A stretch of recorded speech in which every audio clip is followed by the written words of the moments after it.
Aqui vai uma dica de ouro que pode mudar a sua vida. Anote isso num papel, leve isso como um objetivo, uma meta para a sua vida. Treinar o córtex pré-frontal é treinar a parte do cérebro que faz você ser dono de você mesmo e não ser mais refém dos impulsos, das compulsões, das emoções, das reações automáticas, dos condicionamentos antigos. Vou explicar. O córtex pré-frontal é a parte mais nova do seu cérebro do ponto de vista evolutivo. E ele, dentre outras coisas, é responsável pela autoconsciência. Ou seja, quando você percebe como está se sentindo, o que está sentindo, onde está sentindo isso faz parte da autorregulação emocional. Você começa a perceber isso, a colocar consciência nisso, e isso é grande parte do caminho andado para você regular suas emoções e superar questões internas. O córtex também é responsável pela tomada de decisões conscientes e também por planejamentos, pela inibição de impulsos automáticos, ou seja, nós começamos a ter mais capacidade de escolher como vamos reagir às coisas e ao mundo, e não só reagir no automático. Então, como eu já disse, tem a ver com diminuir essa reatividade, as compulsões, como compulsões alimentares, por exemplo, e até mesmo na questão dos vícios. Quando não treinamos o córtex pré-frontal ou ele está muito sobrecarregado, como por exemplo quando nós não dormimos direito, ou quando estamos muito exaustos, ou quando utilizamos demais a nossa atenção e não tiramos um descanso necessário, quem assume o controle são as partes do cérebro relacionadas às emoções e aos instintos. É aquilo que você faz sem precisar pensar. São hábitos, padrões que muitas vezes você quer superar, mas não consegue. É quando a pessoa sabe o que deveria fazer, mas não consegue fazer. É quando a pessoa vive prometendo mudanças e acaba sempre se frustrando. É quando a ansiedade, as compulsões, o emocional toma conta de você. Isso não é falta de esforço, é neurobiologia. É como pedir para uma pessoa sedentária correr uma maratona, ela não vai conseguir. Quando o córtex está fortalecido, as emoções vêm, mas elas não te dominam. Os impulsos aparecem, mas eles não tomam conta de você. Os pensamentos negativos surgem, mas você consegue observar e perceber melhor isso e até mesmo refletir por que você está pensando sobre isso naquele momento. E só de colocar essa consciência, essa lucidez, muitas vezes esses pensamentos já se dissolvem, já não te perturbam mais como antes. O corpo reage, mas você consegue permanecer no presente. No final das contas, você consegue sustentar melhor o desconforto sem buscar por fugas, sem tentar fugir dele. Você consegue atravessar melhor os desafios, sem ir se identificando com toda emoção, com toda reação, com todo automatismo. Isso é autodomínio, isso é você tendo poder sobre você. Isso é comandar a sua vida. Quando estamos em padrões de ansiedade crônica, por exemplo, traumas, o córtex fica inibido, temos menos clareza e menos discernimento sobre as coisas. Bom, e como fortalecer o córtex então? Vamos lá. A primeira dica é fazer pequenos exercícios intencionais durante o dia.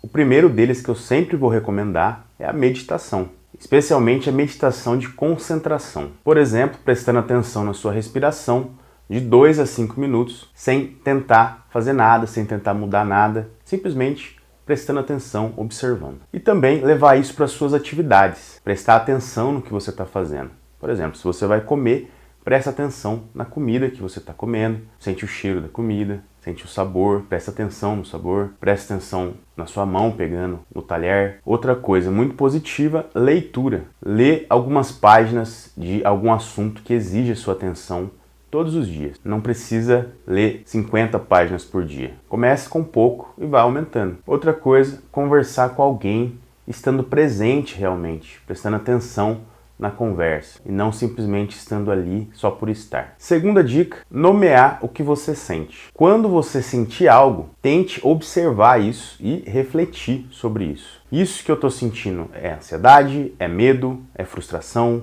é angústia, é tristeza? Qual foi o gatilho? Qual foi o momento que isso começou? Em qual parte do meu corpo que eu estou sentindo isso? Quais são os sintomas exatamente? Terceira dica, antes de reagir a qualquer coisa, pare, respire 3 vezes e se pergunte qual é a melhor maneira de reagir àquela situação. Ou seja, em qualquer decisão, em qualquer discussão, em qualquer situação que geralmente você já estaria num impulso automático pelas emoções estarem tomando conta de você. Pare, respire 3 vezes, bem fundo, e pense sobre o que exatamente você deve fazer naquela situação. Eu sei que é difícil, mas é um treino. Talvez na primeira vez você não se lembre disso, mas na segunda você já começa a lembrar e tentar colocar em prática, até que você vai ganhando habilidade em pensar antes de reagir. Quarta dica, micro escolhas diárias e que essas escolhas tragam algum desconforto. Por exemplo, se levante da cama ou do sofá e vá fazer alguma coisa, vá fazer uma caminhada, mesmo quando você está sem vontade. Tente aguentar pelo menos mais 1 hora sem comer aquele doce, ou tente aguentar mais um dia sem comer aquela comida gordurosa que você está com vontade. Tente ler pelo menos 1 página por dia de um livro que você nunca conseguiu terminar de ler, porque sempre é desconfortável, sempre te dá sono ou alguma coisa assim. Não pegue o celular ao primeiro sinal de tédio, sinta o tédio, sinta esse desconforto por alguns minutos. Comece a aprender alguma coisa diferente, uma habilidade nova, uma nova língua, e pratique um pouquinho disso todos os dias. Não precisa fazer nada grandioso no começo. O mais importante é conseguir exercitar esse desconforto todos os dias, porque essa tolerância ao desconforto vai aumentando e você vai conseguindo realizar tarefas cada vez mais difíceis. E o melhor, vai começar a sentir prazer em fazer isso. Uma antropóloga chamada Margaret Mead disse a seguinte frase: a virtude é quando se tem a dor seguida do prazer, e o vício é quando se tem o prazer seguido da dor. Quando você pegar apreço por esse desconforto, por essa dor que vai te trazer prazer posteriormente, ninguém te para mais. Você faz qualquer coisa. Lembrando, eu não estou falando de uma disciplina militar. São pequenas escolhas, pequenos desafios que você vai começar a se colocar e a cumprir. Cada vez que você consegue cumprir um pequeno desafio, o seu cérebro libera dopamina, que é o neurotransmissor da motivação, da direção e do aprendizado por recompensa. E o efeito disso é muito positivo. E esse efeito é cada vez mais duradouro. O sistema de recompensa do seu cérebro vai entendendo que isso é bom para você. E ele vai ficando cada vez mais competente em tomar decisões, em ter mais clareza, em ter mais tolerância ao desconforto. Sua autoconfiança aumenta e o seu poder de escolha também aumenta. Você começa a ter mais disposição, menos apatia, menos desânimo, mais constância e mais motivação. Quando liberamos dopamina rápida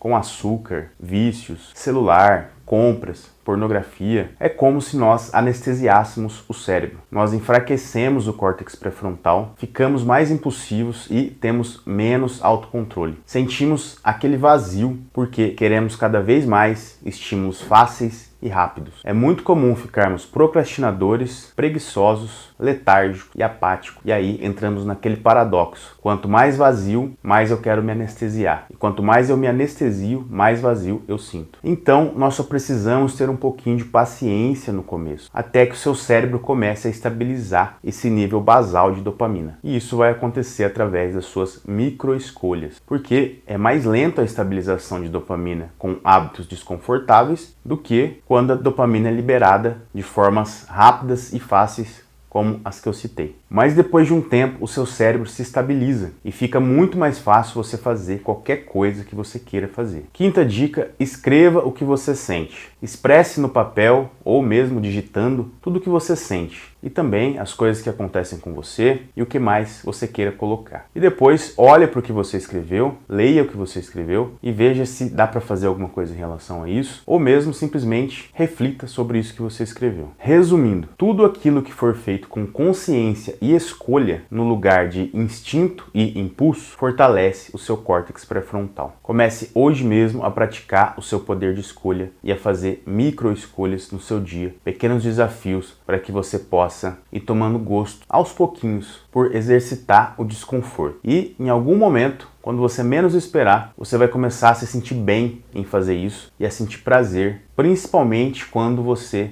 associar a sua prática aos resultados que estarão chegando. Bom, esse vídeo era isso que eu queria falar. Espero que você tenha gostado. Deixe seus comentários aqui embaixo e te vejo nos próximos vídeos.